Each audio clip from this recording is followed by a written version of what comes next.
Good Sunday morning, everybody, on this December 11th. Chris Allen here on the Sam channel, Facebook, YouTube, Twitter, Instagram, sponsored by Ace Hardware Marketplace. We were able to get in a lot of the parades yesterday, especially the Bowling Green Christmas Parade. It didn't rain, maybe a couple of drops, and that was about it. But everything went well as planned.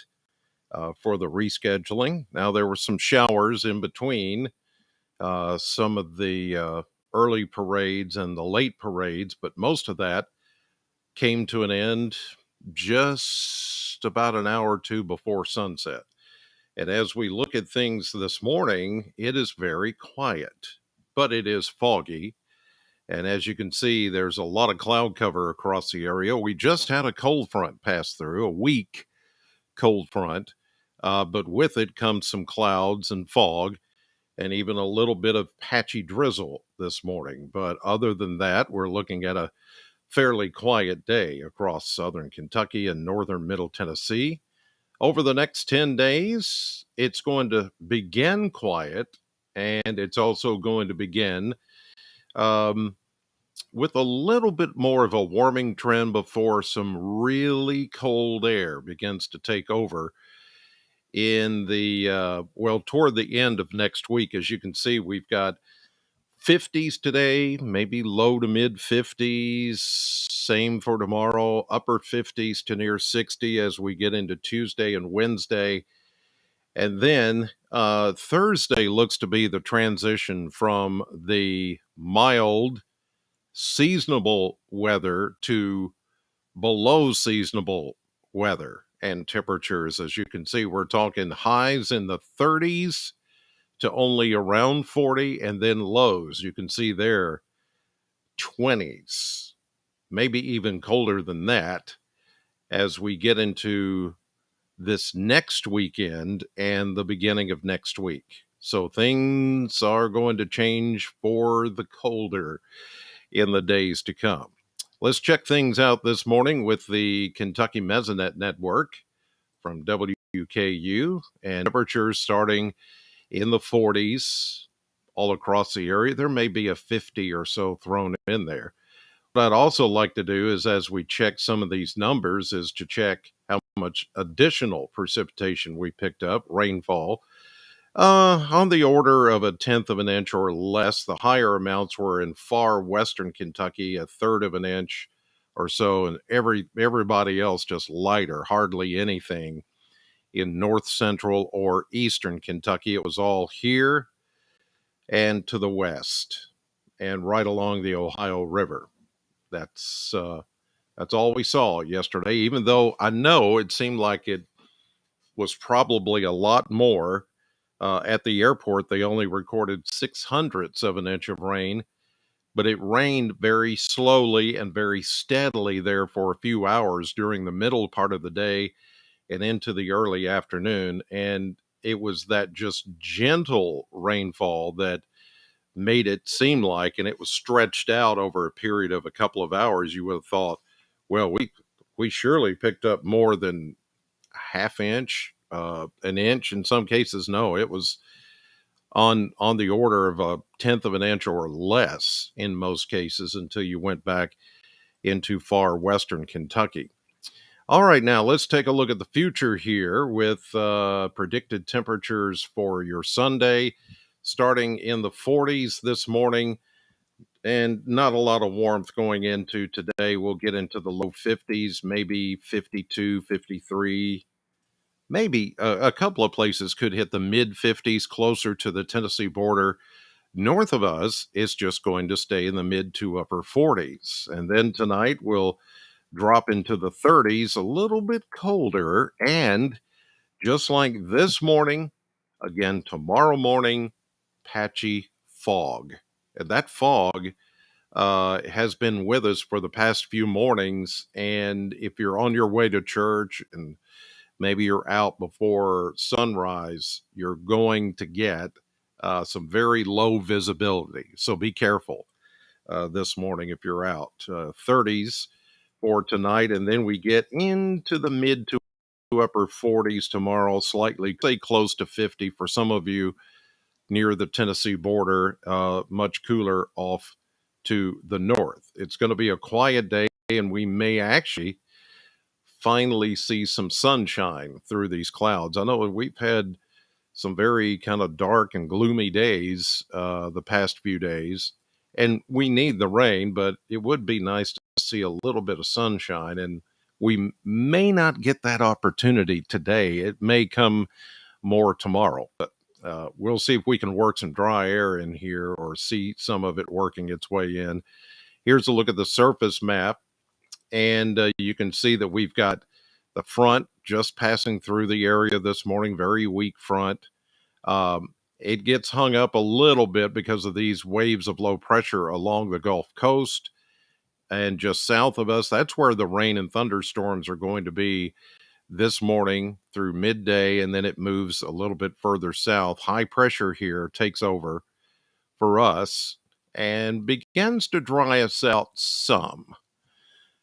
I can't guarantee that we're going to get rid of the clouds today, but there will be times I think you'll see a few breaks of sun through the clouds. As we get into Monday, I do think we'll see a lot more in the way of sunshine, but it's not going to warm us up that much. We're going to stay, as you saw, pretty seasonable in the 50s for high temperatures. Here's the next storm we're watching moving out of the Pacific Northwest into the Rockies and then into the plains.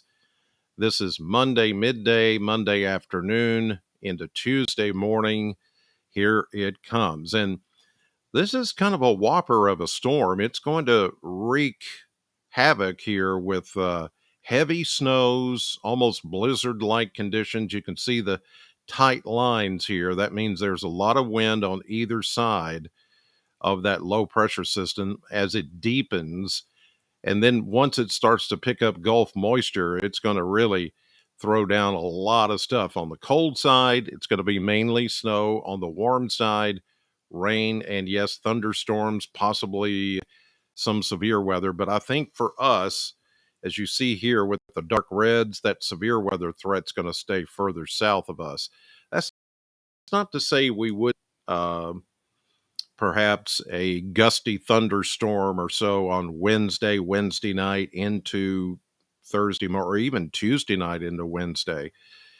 It's warm front, cold front, secondary cold front, and then little pieces of energy pinwheeling around that deep low pressure system as it moves to the east. Here we go into Wednesday evening, into Thursday, and you see those little short waves coming on the backside of it, uh, pinwheeling around the low pressure system, which becomes occluded, wraps around itself. These fronts and these little troughs come through.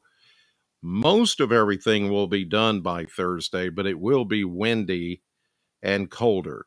And there, look at that. This is Friday. There is, as one of those pieces of energy pinwheel down on the backside of that low pressure system. Yeah, flurries, maybe. Okay, Eastern Kentucky, well, they could see a little something out of that. It's going to be cold enough for that to be some type of frozen precipitation for us. Yes, we could see some flurries, possibly. Not a guarantee, but possibly on, say, Friday morning, maybe into Friday afternoon, and then Saturday, all this begins to relax a little bit more, and we see a partly sunny beginning to the weekend. So, yeah, there may be some of you may see a few flakes flying around this coming Friday, but I don't think it's going to be anything of any significance. Okay, it's just it doesn't look like it's going to be anything like that. All right, that's going to do it for this Sunday. By the way, I want to say thanks to the American Red Cross and to Dish Network. We were out yesterday. I was helping my wife, Miss Sheila, who, as many of you know, worked for the American Red. She works for the American Red Cross, been there for a number of years, and Dish Network came in and put these packs together. Let's see. I think I've got one.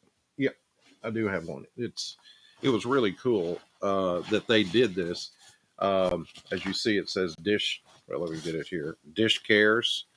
It's these bags full of supplies, emergency supplies like first aid kits, toiletries, even weather radios. I mean, some people picked up and got some of these well, everybody did, but different types of weather radios in their kits yesterday, and I helped them learn how to use it. They're not programmable, but they pick up AM, FM, and weather band. And so there were many people. We were out at Preston Miller Park, which is just hundreds of feet away from where the tornado hit 1 year ago today. And we had hundreds of people show up that were affected by the tornadoes last year. Dish Network came in, supplied all the equipment, and the American Red Cross volunteers put it all together and made it happen. So in the rain yesterday, we had a good turnout. The city of Bowling Green was a part of that as well. And so big thanks to Dish Network for doing that, coming to town, and American Red Cross for making that possible. Hey, look, there's so many models of different weather radios, the ones that we promote through Ace Hardware and have been promoting for years. And then there's these other models out there. Look, I just want people to get prepared, to have something to monitor, not just weather radio, but regular radio, obviously, because I work at SAM 100.7. When there's severe weather, we're going to be covering it. I will be covering it. So the more people we can get radio into their hands, the safer they're going to be, and hopefully more informed. If something, God forbid, like 1 year ago today happens, and, you know, again, I say our thoughts and prayers with everybody who's still in recovery mode 1 year ago today, December 11th. We will never forget. All right, you guys, have a great Sunday. God bless you, and thank you for watching. And I'll see you right back here tomorrow morning.